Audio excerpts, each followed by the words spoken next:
In 1978, Green Hill Junior High's lunchroom wasn't just about food, it was its own social ecosystem. The orange lunch trays stood stacked in neat towers above the sneeze guards, daring each student to load up more items than they could carry. Marcy Thompson wasn't here for the food, though. She was here for the game. The game was simple. Guess the flavor of whatever Jello surprise sat gelatinous and confident in its section of the tray. Cherry, lime, or, worst-case scenario, mystery brown. Marcy leaned across to her best friend Karen as the two settled into their regular corner of the cafeteria, where the buffed linoleum always seemed a bit less shiny. "I'll give you my chips if you eat the Jello without guessing first," Marcy teased. Karen crinkled her nose as she poked at the square with the fork's wooden handles. "Please, it's physics, not food," she declared, triggering a ripple of laughter from their table. Dennis, the kid with perfect aim in dodgeball, swaggered by and interrupted her bravado. "Bet you won't eat it," he jeered, tossing a bite-sized cupcake onto the table. Karen's eyes narrowed. "Oh, I'll eat it, and you'll wish you hadn't thrown that cupcake when I do." And then she did. Fork lifted, gelatin jiggled, and Karen took an overly dramatic bite. So tragic, she might have been auditioning for a soap opera. "Cinnamon, is that even legal?" Dennis laughed so hard he inhaled his milk carton.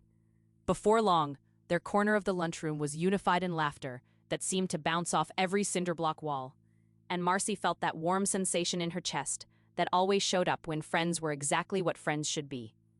Looking back now, those silly lunch games were more than just comedy. They were snapshots of pure, unfiltered camaraderie.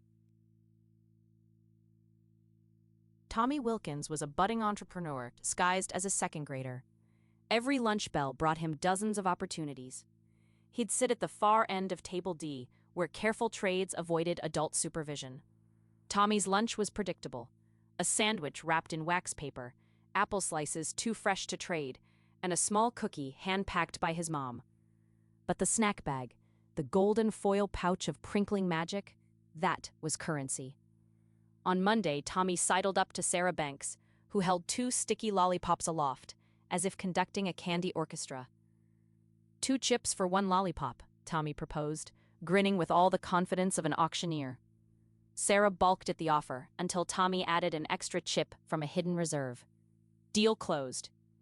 By Thursday, Tommy was richer than he'd ever been. The table beneath hummed with transactions as hands passed unwrapped fruit snacks, swirls of pretzel sticks, and the occasional cookie that had begun to crack and crumble. Each trade carried a gambler's thrill, leaving Tommy the king of negotiation. That is, until Mrs. Haskell caught wind of the commotion. "Tommy, your desk after school," she declared, giving just enough time for him to collect his remaining stash. His bounty was tucked away in his tin Superman lunchbox, safe but diminished. At the very least, he figured, he had 2 fruit rolls tucked in his pocket for Friday morning recess. Ample reward for his risk. It's funny how the smallest snacks could feel like treasure back then, shining brighter in the simplest of hands. Rebecca Dunlap wasn't known for her coordination. Some afternoons, it felt like her feet had a secret grudge against her. By 6th grade, she'd long since earned the nickname Spills, a moniker she half loved and half loathed, depending on the mood of her classmates. On this particular Thursday, Spills had managed to tip over not 1, but 2 cartons of milk before the lunch hour was out. "Third strike, and we're canceling your nickname," her seatmate joked, as Rebecca hurried to mop up with napkins. Around her was the usual mix: Jerry and his pudding cups, Linda, who never traded anything, and Miguel, who could build a castle out of his French fries. They were her crowd. Every day, she'd sit here, half rolling her eyes at their antics and secretly enjoying every minute. But today was different. As Rebecca tipped her head to laugh at another quip, her last milk carton wobbled, and before she could scramble to save it, Jerry moved like lightning. With one practiced swoop of his lunch tray, he caught the carton mid-fall, leaving its contents intact. The table paused, even Linda. "Are you Superman?" Rebecca teased. Jerry shrugged, but his grin gave him away.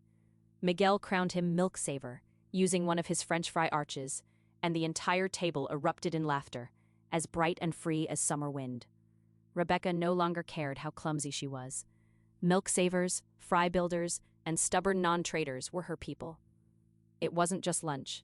It was a little kingdom built of quirks and kindness,